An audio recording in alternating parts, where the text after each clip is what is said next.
Yeah, hey there, Julie. I'm standing out in front of one of the daycare centers that was raided early this morning.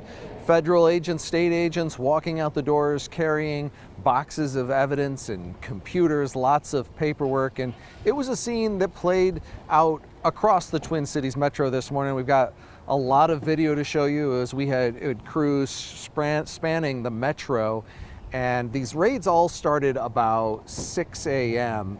And it was consistent. We were seeing FBI agents, Postal Service employees, HSI, that's Homeland Security Investigations. We were seeing agents from the Minnesota BCA, all seem to be working together. And this is the first real fraud enforcement action on any large scale we've seen since the immigration action that spawned such condemnation and resulted in, deadly shootings here in Minnesota. That being just a few weeks ago, there was certainly concern in the community from a lot of folks that this might be immigration related. And, we were able to see that it was not, but that certainly didn't do a lot to calm down fears in the wake of Metro surge.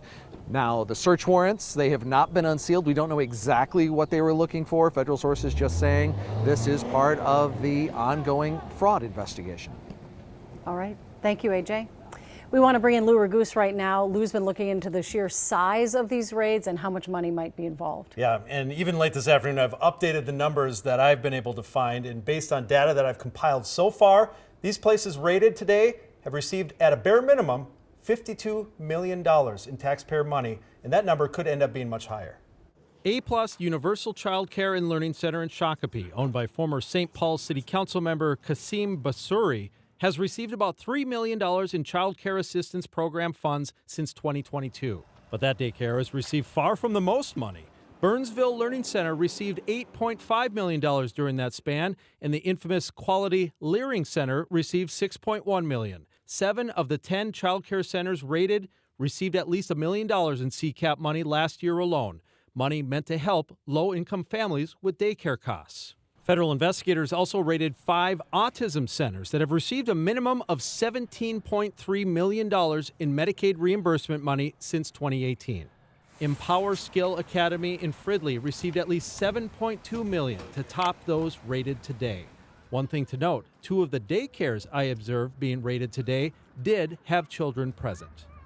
And the reason I note that is because the way the daycare fraud works is that there has to be real children to a certain extent, and then the alleged fraudster then inflating the numbers and claiming that there were more there than really were there.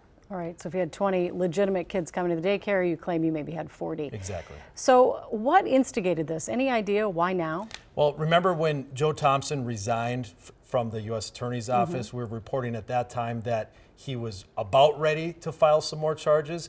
The fact that these are autism cases, I know that they were working on autism cases for a full year prior to when he left the office. So those are probably residual from then. The daycare ones, those are new because traditionally the FBI hasn't looked into daycare fraud in Minnesota. And so it probably stemmed from that viral YouTube video. Lou, what role, if any, do parents play in any of this? Well, in order to pull off daycare fraud, they need parents willing to put their names down on it.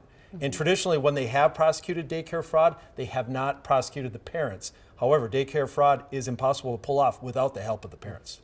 Yeah, and that would make it a little different than Feeding Our Future because those were just made up names, sometimes computer generated. Names. Yeah. John Doe and Jane Doe. Right. And then this one, they were actually real families involved and maybe getting kickbacks. No one was arrested today, so we'll find out what the allegations are at a later time when they finally make some arrests. All right. Great reporting again, Lou. Thanks so much. All right, meanwhile, reaction to the raids coming in from both sides of the political aisle. In a statement today, Governor Walz wrote, "If you commit fraud in Minnesota, you're going to get caught." And that's exactly what we saw today. We catch criminals when state and federal agencies share information, joint investigations work, and securing justice depends on it.